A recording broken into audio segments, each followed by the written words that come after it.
اب وہ سخت ترین آیت آ رہی ہے، اور یہ وہ آیات ہیں جن کا درس دینا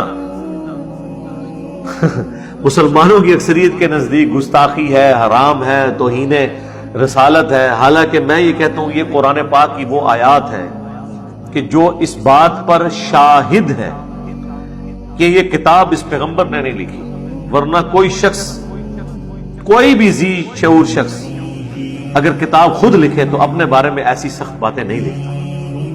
ان سخت آیات میں سے ایک آیت یہ ہے، وَإِن كَانَ كَبُرَ عَلَيْكَ إِعْرَاضُهُمْ، اور اے نبی اگر تمہیں دعوت حق قبول نہ کرنے والوں کا معاملہ، ان کا اعراض کرنا، آپ کی دعوت سے منہ پھیر لینا گراں گزر رہا ہے، اور آپ اس چیز کا دکھ اور تکلیف محسوس کرتے ہیں۔ کیا محسوس کرتے ہیں؟ کہ بھئی وہ کہتے ہیں کہ یہ معجزے دکھاؤ، آج ہی ہمیں مان لیں۔ یہاں بھی لوگ کہتے ہیں دکھاؤ جی کتنے لکھا ہے، دکھا بھی دو کو نہیں لے کے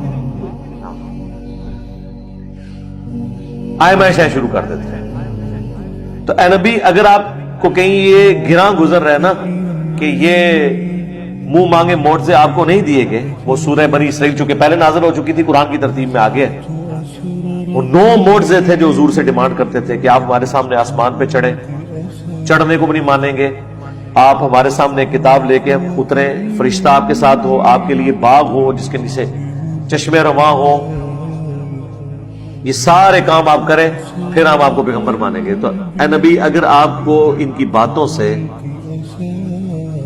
گراں گزر رہی ہیں آپ پہ یہ باتیں، فَإِنِ اسْتَطَعْتَ أَن تَبْتَغِيَ نَفَقًا فِي الْأَرْضِ، تو اگر آپ سے ہو سکتا ہے نا تو آپ کوئی زمین میں سرنگ تلاش کر لیں، اَوْ سُلَّمًا فِي السَّمَاءِ، یا آسمان میں سیڑھی لگا لیں، فَتَأْتِيَهُمْ بِآيَةٍ، اور آپ کوئی معجزہ لا کے دکھا سکتے ہیں نا خود سے تو لا کے دکھائیں۔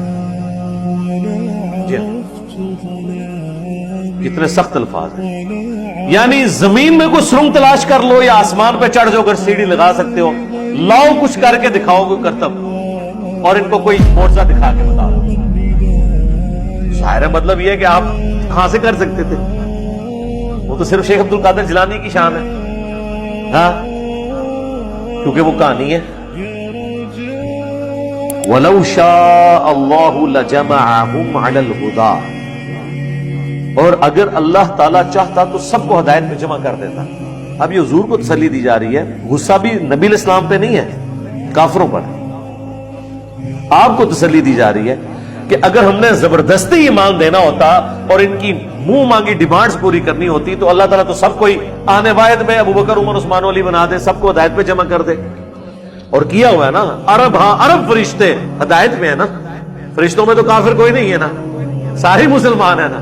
تو اللہ نے تو مخلوق انسان بنائی اس لیے تھی کہ فرشتے وہ تھے جو اللہ کی وجہ سے اللہ کو مانتے تھے، اور انسان وہ ہے جو اپنی چوائس سے اپنے رب کو چوز کرتا ہے۔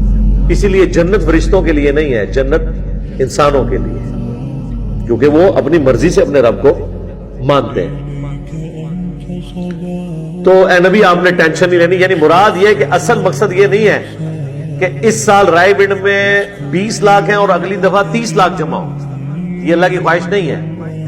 یا ملتان اجتماع میں اس دفعہ 20 لاکھ ہیں تو اگلی دفعہ 40 لاکھ ہو جائے، نہیں، یہ ڈیمانڈ نہیں ہے۔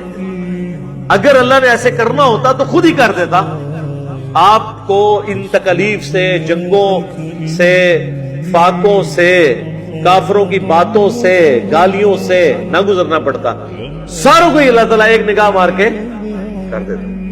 کیا یہ اللہ کر سکتا ہے یا بابے کر سکتے ہیں؟ پیغمبر تو کر ہی نہیں سکتے، اس لیے کہ پیغمبروں کی جتنی باتیں ہیں وہ صحیح ہیں، بابوں کے بارے میں تو کہانی ہے، آپ جتنی مرضی بنا لیں۔ اگر اللہ چاہتا تو سب کو ہدایت پہ جمع کر دیتا۔ فلا تکونن من الجاہلین، تو اے نبی تم، اب یہ جاہل عربی میں بھی لفظ استعمال ہوتا ہے، اردو میں بھی، ان لوگوں میں شامل نہ ہو۔ چلیں اب اس کا ذرا ہلکا ترجمہ کر لیتے ہیں، جو حقیقت سے بے خبر ہے، یا اے نبی آپ جذباتی نہ ہو۔ ڈاکٹر سعد صاحب نے یہ ترجمہ کیا تھا، ظاہر ہے جی وہ یہ ترجمہ کون کر سکتا ہے؟ یہ لوگ تو گستاخی کا فتویٰ لگا دیں گے، لیکن یہ بھول جاتے ہیں کہ کہنے والا اللہ ہے۔ وہ اپنی مخلوق سے جس لہجے میں مرضی بات کرے، اس نے احترام کے ساتھ بات کرنی ہے اس کی، اور اپنے نبی کے ساتھ فرینکنس ہے، وہ جیسے مرضی بات کرے۔